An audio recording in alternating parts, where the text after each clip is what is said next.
नमस्कार, मी गिरीश कडू आणि तुम्ही पाहताय वर्ल्ड न्यूज बुलेटिन। या बुलेटिनमध्ये आपण या आठवड्याभरातल्या जगभरातल्या महत्त्वाच्या घडामोडी जाणून घेणार आहोत। बुलेटिनच्या सुरुवातीला बातमी आहे युरोपात आलेल्या उष्णतेच्या लाटेसंदर्भातली। युरोपमध्ये तापमानाचा पारा वाढल्याने शेकडो जणांचे बळी गेले। युरोपमध्ये कशामुळे अचानक तापमान वाढलंय? भारतावरही याचा परिणाम होतोय का? भारतातही तापमानाचा पारा वाढणार आहे का? पाहूयात यावरचाच हा स्पेशल रिपोर्ट। युरोपात भीषण उष्णतेने हाहाकार।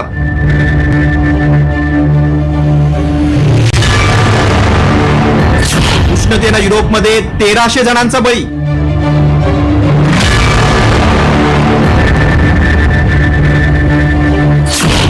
युरोपात पारा भारतासाठी धोक्याची घंटा।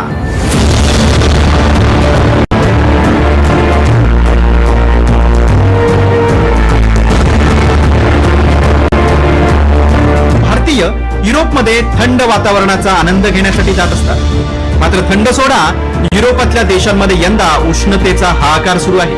आम्ही असं का म्हणतोय? त्यासाठी उत्तर प्रदेशातल्या 45 डिग्री तापमानात राहिलेल्या या मुलीचा हा व्हिडिओ आधी नीट पहा आणि ऐका। जर्मनी में टेम्परेचर है 33 डिग्रीज और मैं रह चुकी हूँ यूपी में, इंडिया के, जहाँ पे टेम्परेचर 45 to 50 डिग्रीज रहता है, बहुत गर्मी होती है। तो फिर मुझसे जर्मनी का ये गर्मी झेली नहीं जा रही है भाई। इतनी ज्यादा धूप, इतनी ज्यादा गर्मी लग रही है। इमेजिन कि 33 डिग्रीज में हीट वार्निंग आ रही है।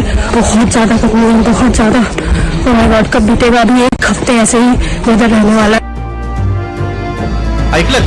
जर्मनीतील 33 डिग्री तापमान भारतीयांनाही असह्य होऊ लागले। त्यामुळे केवळ 30 डिग्री तापमान ही युरोपियन नागरिकांच्या जीवावर उठू लागले। आतापर्यंत शेकडोंचा जीव गेलाय। युरोपात उष्णतेच्या लाटेनं काय परिस्थिती निर्माण केली आहे ते पहा। युरोपतील अनेक देशांमध्ये तापमानाचा पारा 30 ते 35 डिग्रीवर गेलाय। गेल्या 10 दिवसात 1300हून अधिक नागरिकांचा मृत्यू झालाय। एकट्या फ्रान्समध्ये भीषण उष्णतेमुळे तब्बल 1000 जण दगावले। उष्णतेमुळे महामार्गावरील रस्ते वितळू लागल्यानं काही मार्ग बंद करावे लागले। जंगलामध्ये वणवे पेटले। जागतिक हवामान संघटनेनुसार जगात युरोप सर्वाधिक वेगाने उष्ण होतोय। युरोपच्या जर्मनी, ब्रिटनसह अनेक देशांमध्ये उष्णतेनं दशकातील तापमानाचे सगळेच विक्रम मोडले। खरं तर अल निनोचा प्रभाव आणि जलवायू परिवर्तनामुळे जगभरातील अनेक देशांमध्ये प्रचंड उष्णता वाढली। भारतातही अनेक भागात दुष्काळ सदृश परिस्थिती निर्माण होण्याचा अंदाज व्यक्त करण्यात आला। इतकंच नव्हे तर जागतिक हवामान संघटनेच्या अंदाजानुसार जून ते ऑगस्ट दरम्यान अल निनोची परिस्थिती निर्माण होण्याची शक्यता 80% आहे। भारतातील मान्सून सध्या अल निनोच्या विळख्यात अडकलाय। देशातील अनेक भागात पावसानं पाठ फिरवली, त्यामुळे युरोपातील उष्णतेच्या लाटेचा भारतालाही धोका निर्माण झालाय आणि संपूर्ण देशावर दुष्काळाचं सावट आहे। Bureau report, Saam TV news. आणि आता बातमी आहे पाकिस्तानमधून। पाकिस्तानमधील कराचीमधल्या सिंध रेंजर्स मुख्यालयावर भीषण दहशतवादी हल्ला झालाय। दहशतवाद्यांनी स्फोटकांनी भरलेली गाडी मुख्यालयाच्या मुख्य गेटवर धडकावली आहे। या हल्ल्यात पाकिस्तानच्या सुरक्षा दलाचे 4 जवान ठार झाले असून 6 दहशतवाद्यांचा खात्मा झालाय। जमात उल अहरार या संघटनेनं हल्ल्याची जबाबदारी घेतली आहे।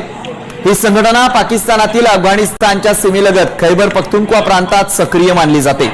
त्यांनी यापूर्वीही अनेक हल्ले केलेत। या हल्ल्यात 9 दहशतवादी होते असा दावा जमात उल अहरारनं केलाय, मात्र पाकिस्तानच्या सुरक्षा यंत्रणांनी याची अद्याप पुष्टी केलेली नाही। घटनेनंतर परिसरात सुरक्षा एजन्सींकडून शोध घेतला जातोय। कराची पोलीस देखील तपासात गुंतले आहेत।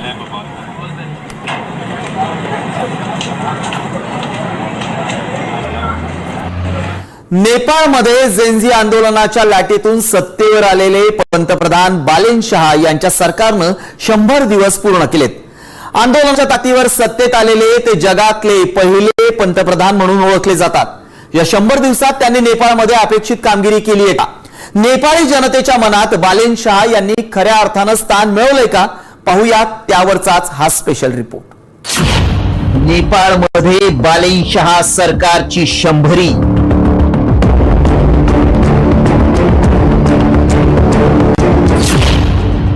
सत्तेवर येताच बालेन शाह भरकटले।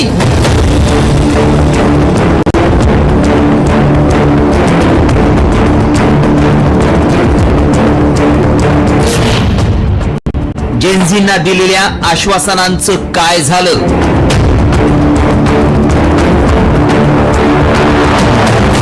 नेपाळमधील सत्तांतर आठवलं की डोळ्यांसमोर येतं ते जेनझींचं आंदोलन.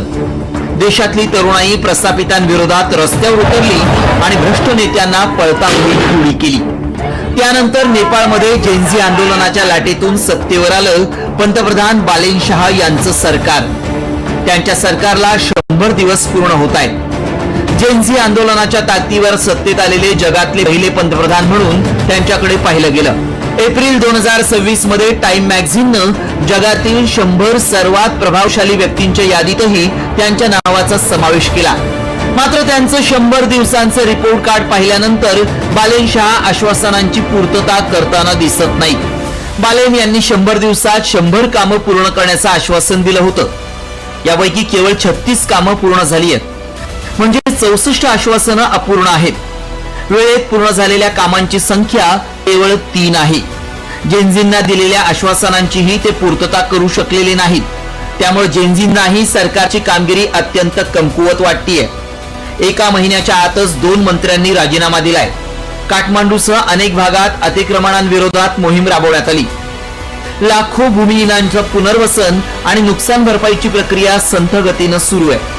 गुंतवणूक, औद्योगिक उत्पादन आणि रोजगारात विशेष प्रगती झालेली नाही.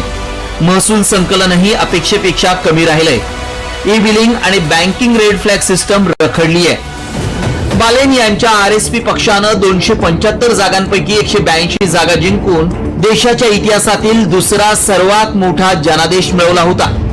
1959 नंतर ही पहिलीच वेळ होती जेव्हा एखाद्या पक्षाला कोणतीही आघाडी न करता स्वबळावर बहुमत मिळालं होतं. मात्र त्यांचे अनेक निर्णय वादाच्या भोवऱ्यात सापडले.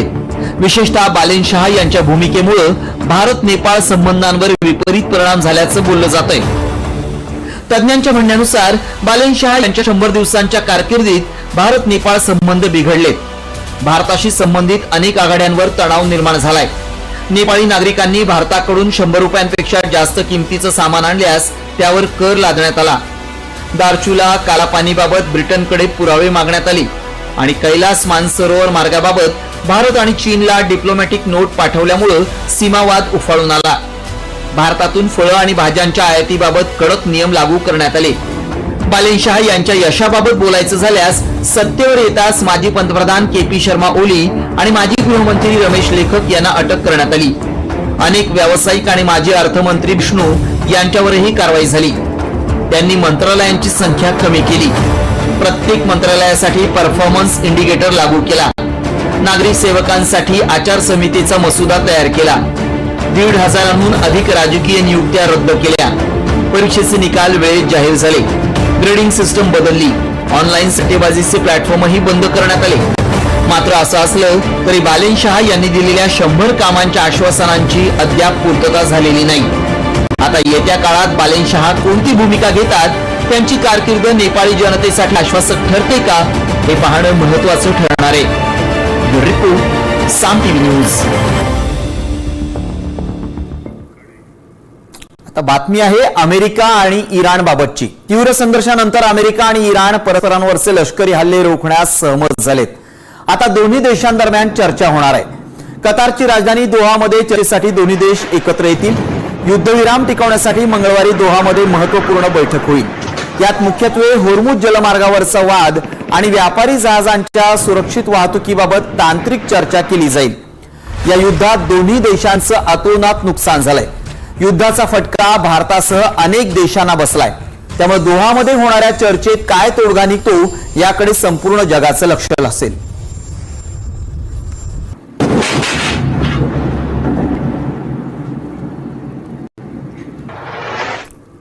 इराणचे सर्वोच्च नेते आयतुल्ला अली खोमेनी यांच्या अंत्यविधीला त्यांचे पुत्र मोज्तबा खामेनी सुरक्षेच्या कारणास्तव गैरहजर राहण्याची शक्यता आहे. इस्रायल सोबतच्या तणावामुळे त्यांच्या सुरक्षेत मोठा धोका असल्याचं खामेनी यांचे भारतातील प्रतिनिधी आयतुल्ला हकीम इलाही यांनी स्पष्ट केलंय. या अंत्यविधीला जगभरातून दिग्गज नेते आणि नागरिक उपस्थित राहणार आहेत. इस्लामिक रिव्होल्युशनरी गार्ड कॉर्प्सनं दिलेल्या माहितीनुसार 4 आणि 5 जुलै रोजी आयतुल्ला अली खोमेनी यांचे सार्वजनिक अंत्यदर्शन आयोजित करण्यात आले. या ऐतिहासिक आणि भावनिक क्षणाचे साक्षीदार होण्यासाठी इराणसह जगभरातून तब्बल 2 कोटी लोकांची गर्दी उसळण्याची शक्यता वर्तवली जाते.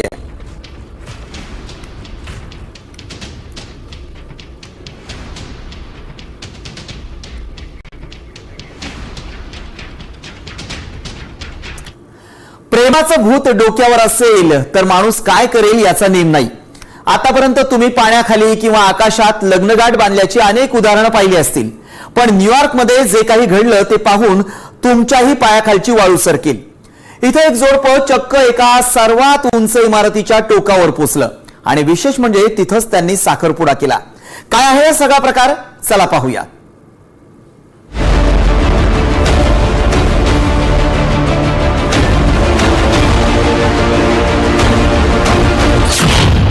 रशियन जोडपं एम्पायर बिल्डिंगच्या टोकावर चढलं. 1454 फूट उंचीवर उरकला साखरपुडा.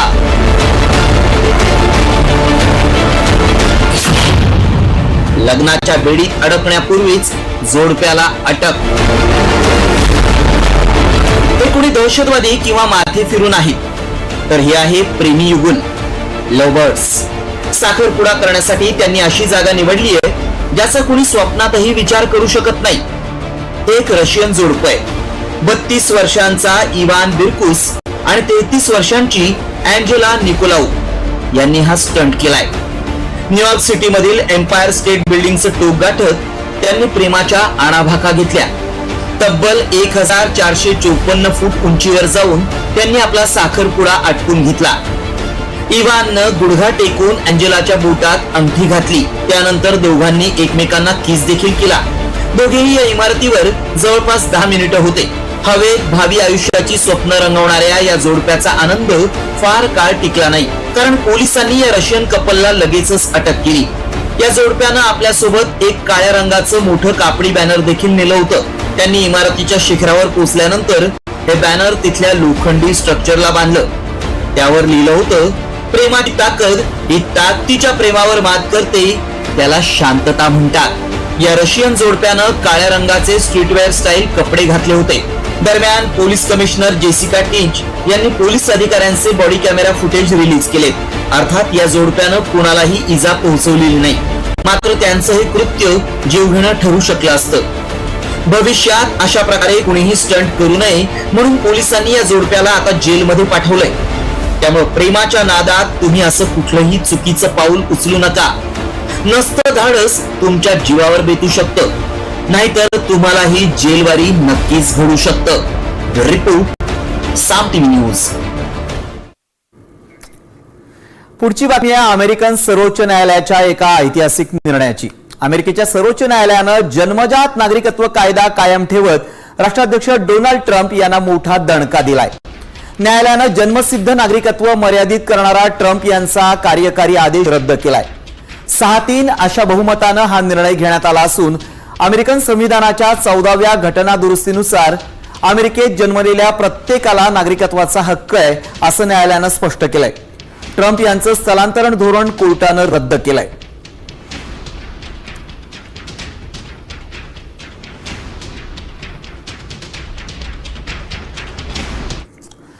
परदेशातील आकर्षक नोकऱ्यांच्या जाहिराती तरुणांसाठी किती धोकादायक ठरू शकतात याचा धक्कादायक प्रकार समोर आला. थायलंडमध्ये गलेलट्ट पगाराच्या नोकरीच्या आमिषानं गेलेल्या 800 भारतीय तरुणांना ओलीस ठेवण्यात आलाय. मात्र हा सगळा प्रकार नेमका कसा उघडकीस आला पाहूयात या स्पेशल रिपोर्ट मधून. म्यानमार थायलंड सीमेवर 800 भारतीय ओलीस.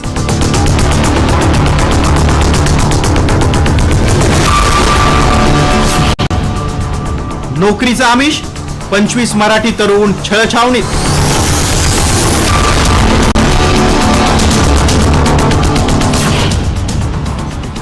आंतरराष्ट्रीय मानवी तस्करीचं मोठं रॅकेट.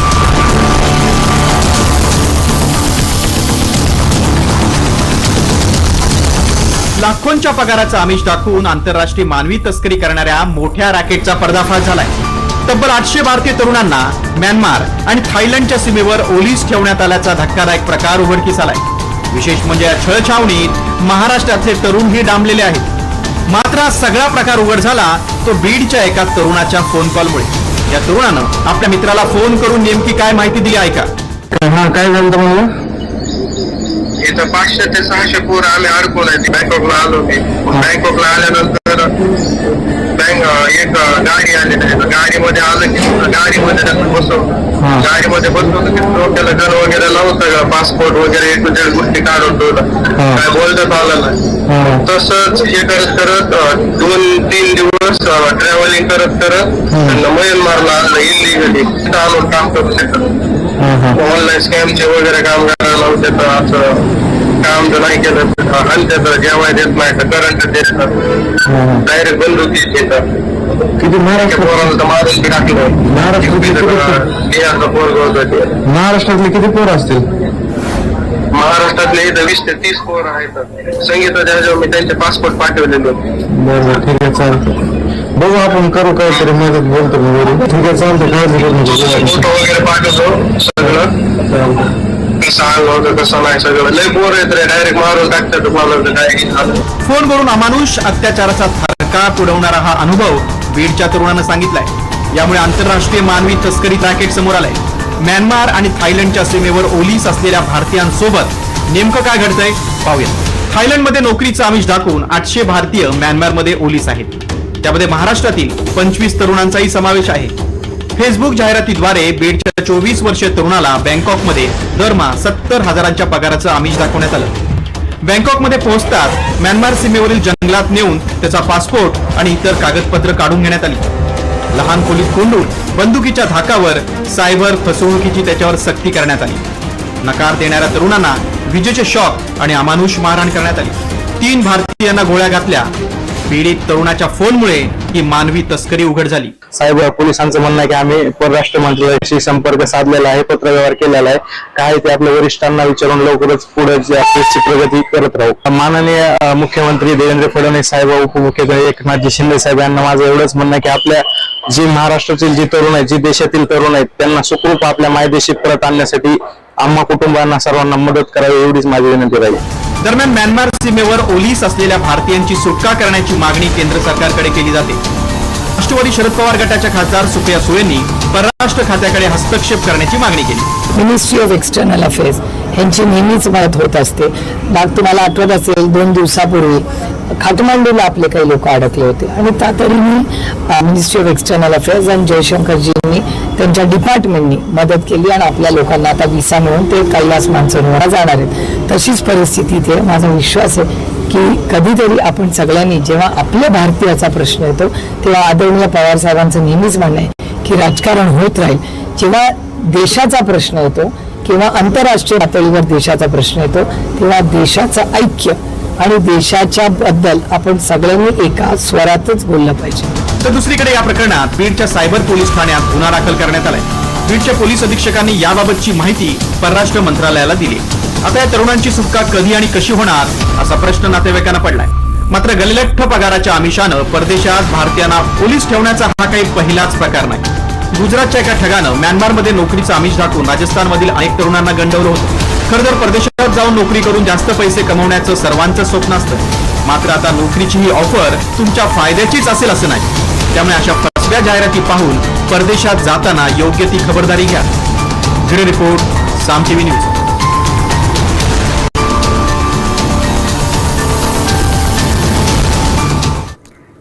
वर्ल्ड न्यूज बुलेटिन मध्ये आपण इतरही घडामोडी जाणून घेणार आहोत, पण वेळ झाली एका छोट्याशा ब्रेकची.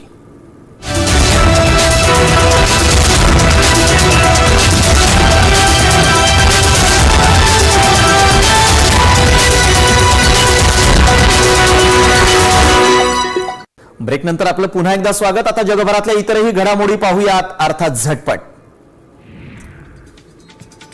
रशियानं युक्रेनची राजधानी कीवर 11 तास सलग ड्रोन आणि तब्बल 74 क्षेपणास्त्रांचा भीषण मारा केलाय.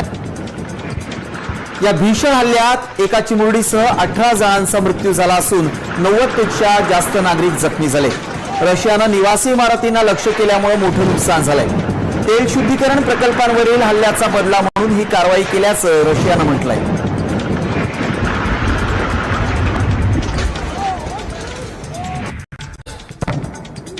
पाकिस्ताननं अफगाणिस्तान सीमेजवळ मोठी लष्करी कारवाई करत हवाई आणि जमिनीवरून अचूक हल्ले केलेत. गुप्तचर माहितीच्या आधारे केलेल्या या धडक कारवाईत तब्बल 29 दहशतवाद्यांचा खात्मा केल्याचा दावा पाकिस्तानी लष्करानं केलाय. कराचीतील सिंध रेंजर्स कंपाऊंडवर झालेला दहशतवादी हल्ला उधळून लावल्यानंतर अवघ्या एका दिवसात ही कारवाई करण्यात आली आहे.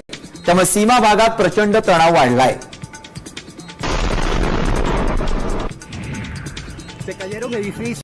व्हेनेझुएलातल्या भूकंपातल्या मृतांचा आकडा 2295 वर गेलाय. 25 जूनला झालेल्या 7.2 आणि 7.5 तीव्रतेच्या दुहेरी भूकंपामुळे प्रचंड हानी झाली आहे. यात 11,000हून अधिक नागरिक जखमी झालेत, तर जवळपास 50,000 लोक अजूनही बेपत्ता आहेत.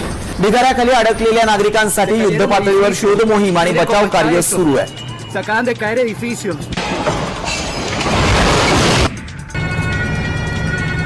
जर्मनीच्या स्टेड शहरात गोळीबाराची धक्कादायक घटना समोर आली आहे. एका इमारतीमध्ये झालेल्या अंधाधुंद गोळीबारात 6 जणांचा मृत्यू झाला असून अनेक जण जखमी झालेत.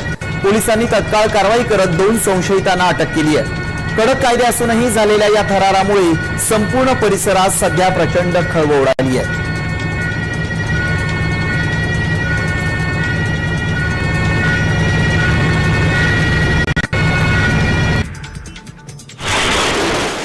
चीनमधल्या भूकंपाची बातमी आहे. सिच्युआन प्रांतातल्या येबिन शहरात 5.5 रिश्टर स्केल तीव्रतेचा भूकंप झाला. या दुर्घटनेत 13 जण जखमी झाले. सुदैवानं जीवितहानी झालेली नाही.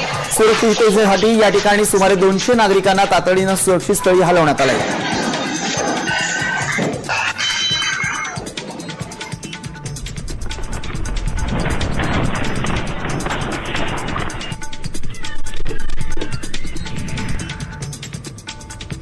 भूकंपानं थेट आशिया खंडालाच मोठा हादरा दिला. अफगाणिस्तानच्या हिंदुकुश भागात 6.2 रिश्टर स्केलचा शक्तिशाली भूकंप झालाय. याचे तीव्र धक्के थेट भारतातील जम्मू काश्मीर, दिल्ली, एनसीआर आणि पंजाब पर्यंत जाणवलेत. सुदैवानं यात कोणतीही जीवितहानी झालेली नाही. मात्र या धक्क्यांमुळे नागरिकांमध्ये प्रचंड घबराट पसरली असून परिस्थितीवर बारीक लक्ष ठेवलं जात आहे. बुलेटिनमध्ये वेळ झाली इथंच थांबायची. ताज्या घडामोडींसाठी तुम्ही पाहत राहा साम टीव्ही.